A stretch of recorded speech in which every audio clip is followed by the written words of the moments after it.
Good Saturday afternoon. This is Michael Mitchell with Madison County Weather Updates.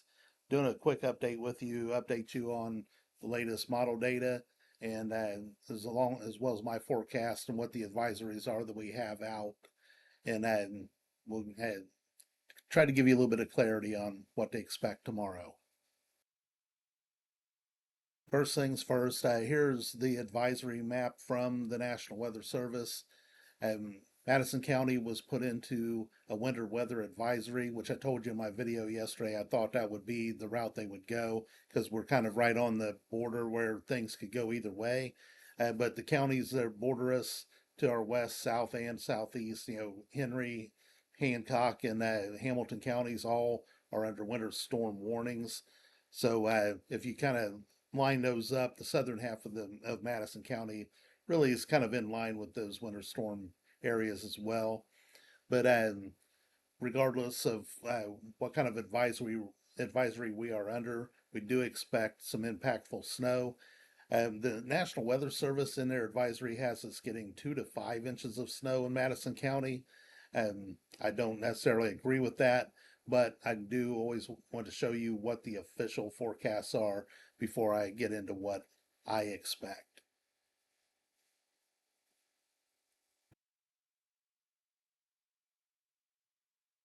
Here's our storm coming. It's kind of hidden a little bit as it's crossing the Rockies, but you can kind of see the circulation back out here, kind of over northwestern Colorado. That's going to continue to dig a little bit south, and then it'll level out and begin to head more eastward. And one of the things I would note right now is this kind of boundary that you see up here between a couple of circulations. This boundary is actually a little bit farther to the north than what had been modeled, which kind of lends itself to the storm track maybe being a little bit more north.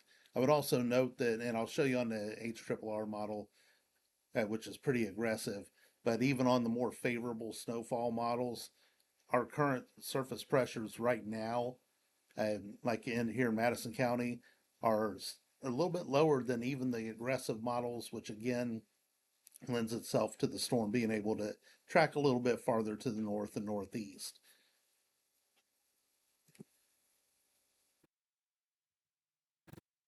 So model data, model data, model data, the thing everybody wants to live and die by.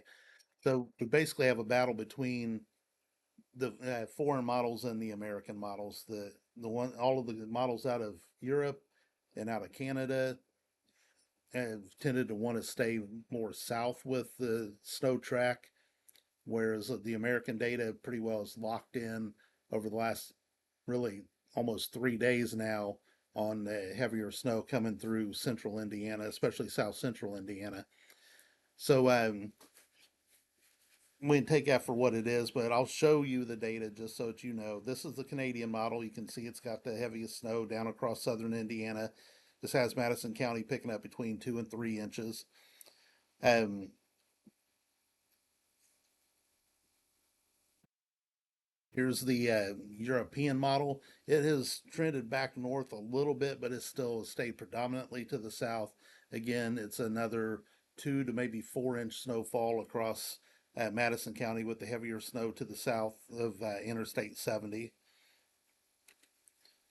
Then here's the GFS. And I don't know if some of you remember or not, but about 3 or 4 days ago when I first started doing these videos, the GFS was the outlier. It ran way south.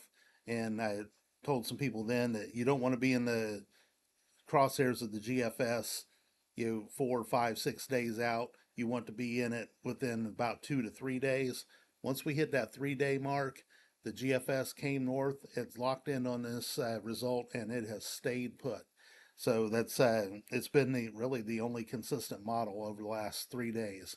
So it continues to paint heavy snow along I-70 and to the south with double-digit snowfalls down in those areas.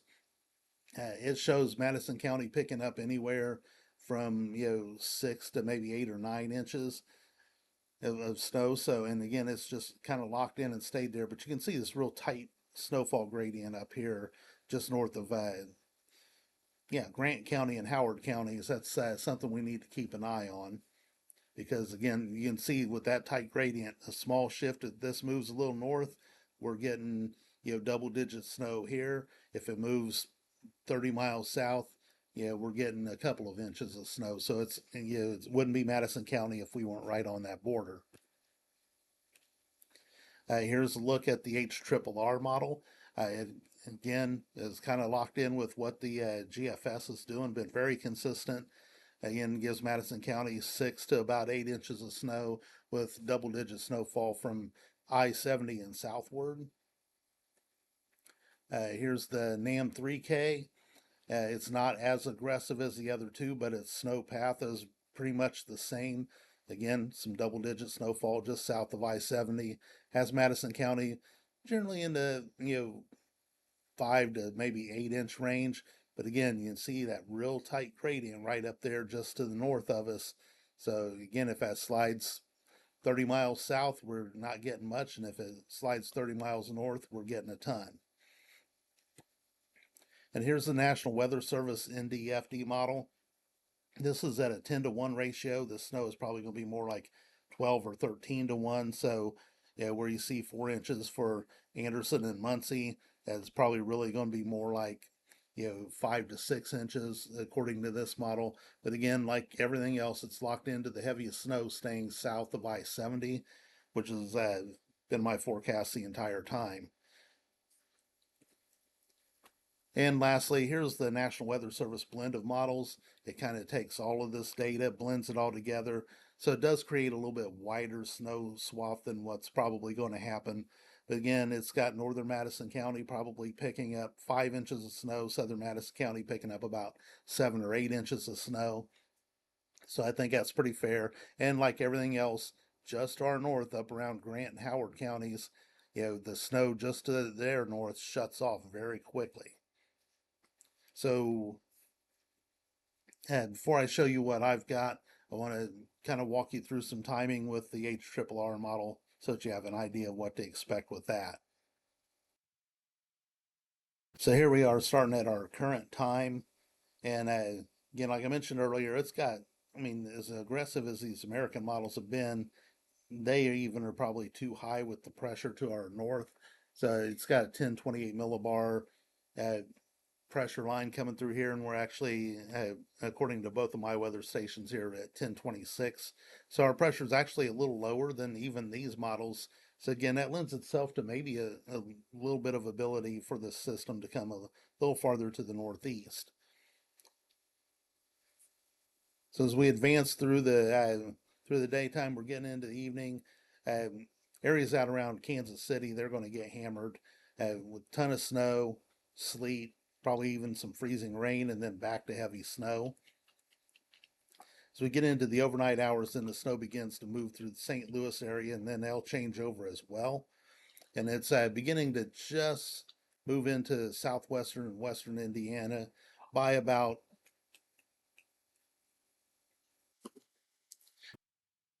3 a.m. right here, and snow's beginning to get into the state a little better from southwest toward the northeast. And then by the time we're hitting the mid morning hours, snow will begin to fall in areas around Indianapolis. It takes longer to get to Madison County. We're getting to early afternoon before it starts to reach Madison County. And you can see how dark these bands are right here ahead of where the transition is. The purples are sleet. The pinks down here are freezing rain. And right on that transition between the sleet and the snow, that's where the heaviest banding of the snowfall is going to occur. Again, that will mostly be to the south, but it will make its way up here. And so as we're getting into this is by 7 p.m. on Sunday, we've got heavy snow falling even across Madison County. You notice these purples beginning to move up, some sleet trying to inject itself ahead of this kind of dry area back here. That kind of the drier air in that slot makes it to where the snowflakes can't form as well, so you just end up stuck with droplets. So that's why you end up with sleet a lot of times in and right around these the nose of these dry slots. As we advance through, you can see heavy snow continues to fall from Sunday evening into the early hours of Monday morning. And then we begin to get this kind of break, or this where this dry slot begins to move in, and we can see some sleet maybe coming as far north as Madison County, especially if the system tracks a little farther north. Uh, these models have freezing rain reaching all the way up to the I-70 corridor in this period. So we can't rule it out here in Madison County that we have a brief period where we're mixing sleet and freezing rain, maybe a 2 to 3 hour period. And then as the low pressures move on, then it begins to turn back to snow, and then we finish off with some snow on the backside. So this model doesn't even cover the entirety of its snowfall, but that gives you an idea of some timing. So again, for Madison County, I think we're early afternoon tomorrow before we begin to see accumulating snow, and then the snow will accumulate into Monday morning. I do expect there to be really probably school closures, but at least some delays depending on how this thing tracks. So I would definitely be planning on that. So my forecast really has not changed. I've added a couple of things in here. I've added this circle down here, this inside the yellow dotted area where 10 plus inches is possible. Again, that's south of I-70, and that's where I've been the entire time. It's where I've remained. And again, I took some grief.